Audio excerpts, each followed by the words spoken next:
mar Radio Lake Victoria, duond Jokanyanam.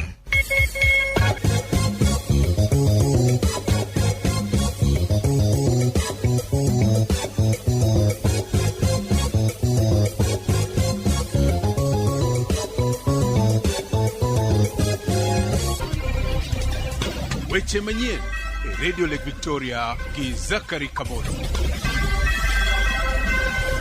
Oimore kamora mora ma intiere jewinjo na kinde rwaki ni machiegni mondo mi yud weche gweko manyien ma ikoni e kinde machalo kod maendi.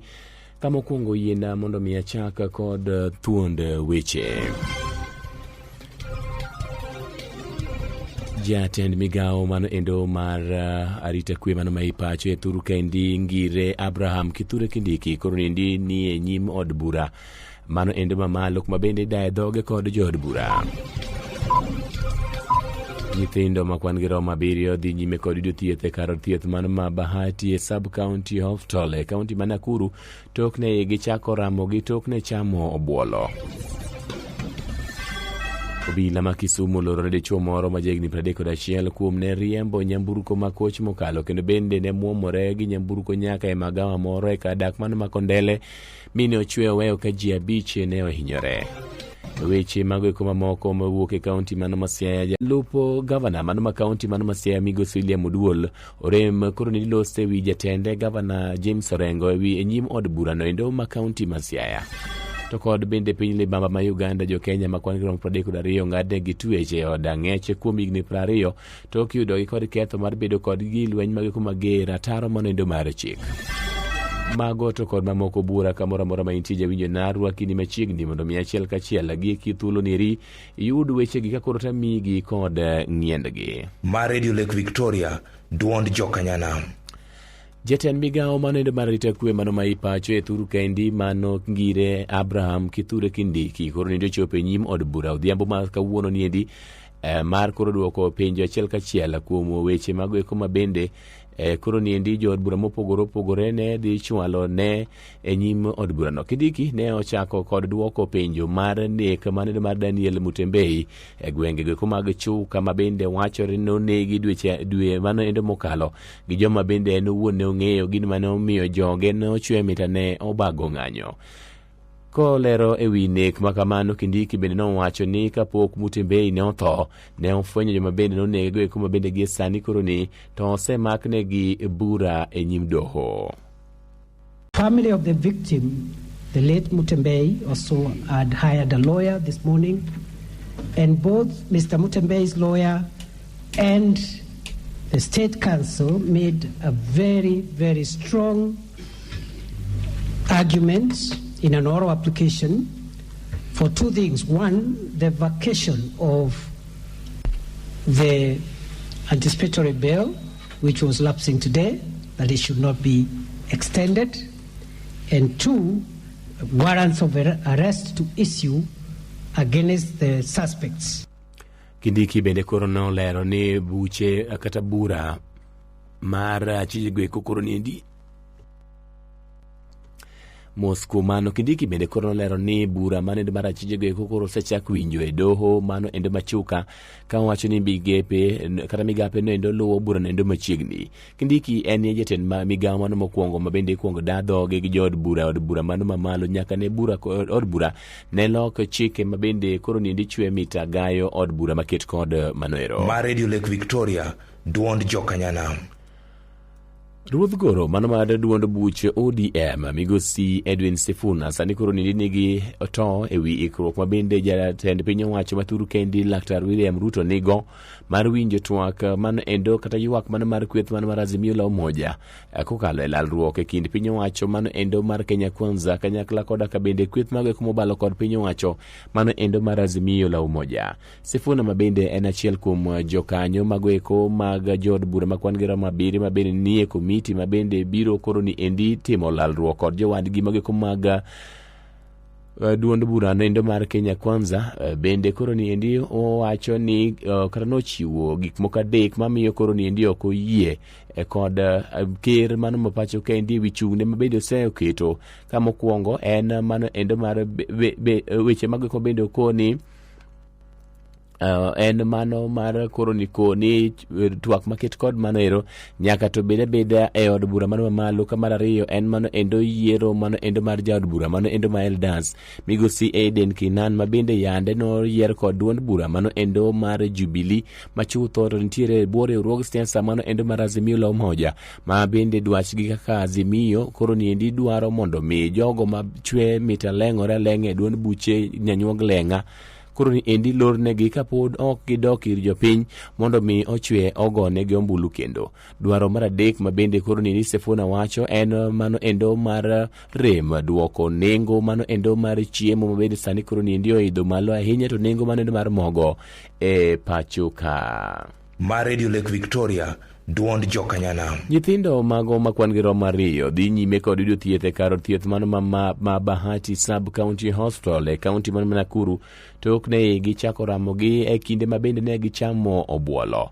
Janyuol achiel kuom nyithindo geko ne owacho ni nyathine ne ogole kar thieth otieno mane piny Urugodo kawuono ka abiriyo mamoko to ne pod dhi nyime kod yudo thieth.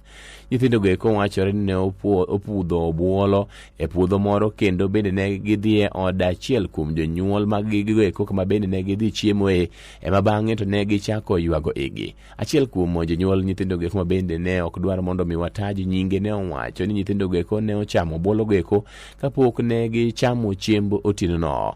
Lipode mag geko mag midhiero ma ikelo kod chiemo ma osebedo ka thoth pacho kendi kama chiegni niendi ne bende lipot maket kod mano endo ne one kuom skunde moko e Thurka. Skunde ariyo ei Kakamega ne olor apoya nono tok nyithindo ne bedo kod chandruok maket kod mano endo marich ka skul mano endo mar nyiri ma Mukumu jopuonjre ma kwan gi romo adek ne owito ngimagi kama moko maromo 100 to ne ochwale kar od thieth kama bende ne giyude thieth. Skundi yawuoyi mano ma Butere bende koro ne olor apoya ka otunde kod lipode mag chiemo man kod kwiri. En Radio Lake Victoria 92.1 FM. Obila e kaunti ma Kisii koro chako timo pedha mar manyo japuonj moro ma puonjo e skund sekondar mano ma Nyabisia e Bobasi tok ne kumo marach mokalo japuonjre moro ma jegni 19 kuom ne ketho chike magweko mag penj. Japuonjre nendo gi sani endi ni karo thieth mano Mahema tok ka achiel kuom nyangeta ne ochwe mita ne ogol gi lakteche tok japuonjre nendo ne chwe mita ne hinye marach mokalo. Ne okoni e kinde ma bende penj gweko ne dhi nyime skund nendo japuonjre nendo ne one ka ne lido ka ne gilo wang'e kuom otas moro kapok japuonjre nendo ne ogoye gono e kind jowadgi mamoko. Japuonjre nendo ne olero gi mirima malich mokalo ka okoni jopuonj 5 duto te ma oting'o koda ka bende japuonjgi mano mar kwano kanyakla koda ka bende chukdar mar skundno ne opor kuome koda gwecho gi adhong' machwer ka kodh El Nino kapok ne otere kanyo nogo ma bende isande ji ma ong'ere kaka Torture Chamber kama bende nochwe mita notwe siro moro ka bende ne koda ka tiende ne notwe kokar ma bende koro ne ok nyal mi otim gimoro e kinde ma bende ne goye no. Ne okoni ne okwayo jopuonj go mondo mi ka no yie to ne oketha kata mana kit otas ma bende ne otimogo penj nendo to kata kamano achiel kuom jogo eko ne omiye songa e pinyie ma bende ne owe ka ne ok onyal kata mana wuotho. Lakteche mago eko mag karo thieth nogo Mahema ne okoni ne gigolo achiel kuom nyangeta rawera nendo chuth ber kalure ne okethore marach mokalo ka otindre kod goch mano endo ma bende no yudo no.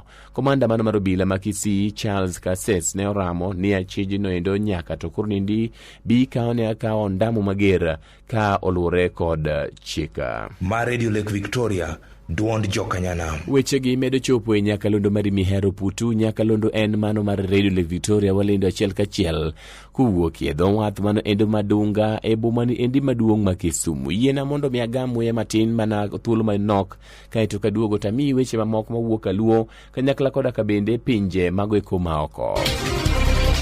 Imedo winjo weche manyien e nyakalondo ma Victoria gi Zakari Kamodi. Kisumu. Obila e kaunti ma Kisumu loro dichuo moro ma jahigni 31 kuom ne riembo nyamburko makoch mokalo kendo bende ne chwe mita ne muomore gi nyamburko no endo nyaka e kar od chiemo moro e kar dak mano endo ma Kondele e miyo ne ochwe miyo hinyo ji ma kwan gi romo 5. Achicho nendo wachore ni ne opondo kod nyamburko mar wuon mare kido mano mar Toyota Prado kapoko bende akano wuok e gwenge kuma gi yoki bos kar saa 3 onyango manendo makawuono. Jatend obila mano mar wang' apaya e bade mano Nyanza migosi Joseph Ng'ang'a ne olero ni achicho nendo kane ochopo e ramin yo kata roundabout mano Makondele to ne okuongo gweja apiko moro igiyo ka chien kendo bende ne hinye kanyakla koda ka bende jowuoth mamoko maromo 2. Ng'ang'a bende nowacho ni achicho nendo ne ok ochung kendo bende ne odhi nyime kod muomore nyaka e magawa kuma bende ji 5 gweko ne rik chieme kama ne gitonyie matin mokalo. Ne okoni e seche gogo mabende ne jariemba piko nendo seche gogo ema bende jariemba piko mabende ne nigi mauma ger. Joriemba piko manigi uma ger ne olawe ka ne otemo mondo mi ne resre e tisendo obila mano endo ma Kisumu Central, to kata kamano ne ochako chwe mita utumo nyamburko moko maromo 2. Ng'ang'a ne okoni ji duto mabende nohinyore ne gin ji maromo 7 ma duto koro nindi ne oret gode kar thieth mano ma Jaramogi Oginga Odinga Teaching and Referral Hospital kama bende ne giyudie thieth kapok ne owegi gidok pacho. Jatend obila mano endo mar wang' apaya nendo bende nowacho ni jal nendo pod olorne kendo ibi donjne kod ketho manendo madhi ataro kod chike goeko mag wang' apaya. Jonyuolge kata kamano ne okoni tano nyiso obila ni wuodgi nendo wiye chal kagima kata wiye ni owilore. Ma Radio Lake Victoria, duond Jokanyana. E kaunti Masia en ni obila mawuok e sub county ma Bondo koro nindo chako timo nonro ewi tho mar japuonjre moro ma bende ne ochwe mita ne okawo uno miyo derego e gweng' moro ma ong'ere kaka Obaga mantiere location manendo ma Sakwa South. Japuonjre nendo ma nyinge yangi kaka David Okoth Otieno ma ja klas 9 e skunde sekondar maneno ma Orengo ne yud ringre ka oliero e yien. Kalure kod jalup ruoth manendo ma kono ma Nyaguda Sub Location Collins Abura, ringre japuonjre nendo ne okwany gi jogweng' ma kono endo ma bende ne ochwe ogo lipot ka obila mane ochwe mita ne ochopo kanyo no. Abuto bende koro ni endi ne Collins Abuto bende koro nomedo ni japuonjre noero ne osebedo e skul, ne osebedo ka onge skul kuom chiegni dwe achiel ka bende ne ok okwa thuolo kuom japuonjne ema ka bang'e ne odok to ne japuonj ore mondo odhi luong nyathine to ne oduogo yod mana ringre ka ne oliere tol. Jalup ruoth Abuto ne okoni japuonjre nendo ma bende en nyathi kichal ka gima luoro nogo ngoga wira ni ne onge kod janyuolne ma bende ne odhi tero no. Ringre ne osechwal nyaka e kar kano ringre jogo kuma osenindo ma Bondo Sub County Hospital Mortuary ka orito mondo mi bitim ne bero. Ma en Radio Lake Victoria 92.1 FM. Kapodwa mane kaunti chielo nogo manendo Masia ne jalup gavana mano ma kaunti Masia migosi William Oduol orem lose wi jatende ma en gavana manendo ma kono James Bob Agrirengo e nyim od bura manendo ma kaunti nogo Masia. Speaker mano mar od bura ma kono endo Jojo Kode ne ong'ado ni Oduol ne ok oluwore kod dwaro kaka ne owinjo bed ni ochwalo oboke e nyim bura noero. Ne okoni jalup gavana nendo ne orem chwalo ranyisi od bura no endo ndalo 5 motelo kapok ne ochopo e nyim od bura maket kod manero. Oduol yande ne omi thuolo mar ndalo 14 mondo mi ne ochopi e nyim komiti mano mar od bura mano endo ma bende ong'ere kaka House General Oversight Committee mondo mi ne ochiw ler e wi ng'ur moko ma bende ne ogolo e wi tend gavana Orengo. Kane ochako loso e nyim komiti nendo, Oduol ne owacho ni od bura onge kod oteku mar chike mondo mi olosi weche mag siasa ma bende ne Rick owacho go. Ma Radio Lake Victoria, duond Jokanyana. Ka watieko weche ma waneno wan godo adhi nyaka e piny libamba manendo mar Uganda e boma mano ma Kampala kama oyude ni jo Kenya ma kwan gi romo 32 ng'adnegi twech e od ang'ech kuom higni 20 tok ne yudgi kod ketho mar ne bedo kod gilweny mag kuma ger ataro manendo mar chik. Ne ong'adnegi bura goeko e doho manendo mar jolweny manendo mar rang'iny mar 3 mantiere Marshall e district mano ma Moroto e yo nyandwat manendo mar pinyno. Jo Kenya 32 goeko gin jodak mag kuma Rum, Loima sub counties ma bende no yudi kod ketho no endo e kendo ne ng'adnegi bura e nyim doho no endo ka otele kod jakom margi Colonel Bernard Arinaitwe Tuhame. kalore kod oboke manendo mar Monitor. Chieng' tarik 8 dweni endi mar 4 UPDF komakore kod obila ne otimo apedha e gwenge go mag Lokiriautu kod sub county mano endo ma Nandunget kama bende bam dhok maromo 31 to kod bende magin makwan gi romo 700 to kod 50 to kod 2 noresi kowuok kuom jokwath mag joturkana modak e district mano endo ma Moroto.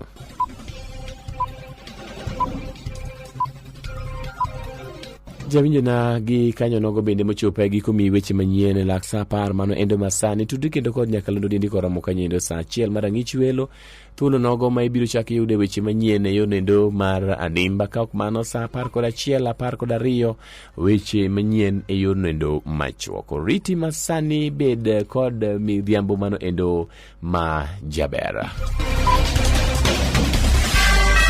Mago ne weche manyien e nyakalondo ma Victoria, duond jokanyanam, ondamo 92.1 FM gi Zakari Kamodi.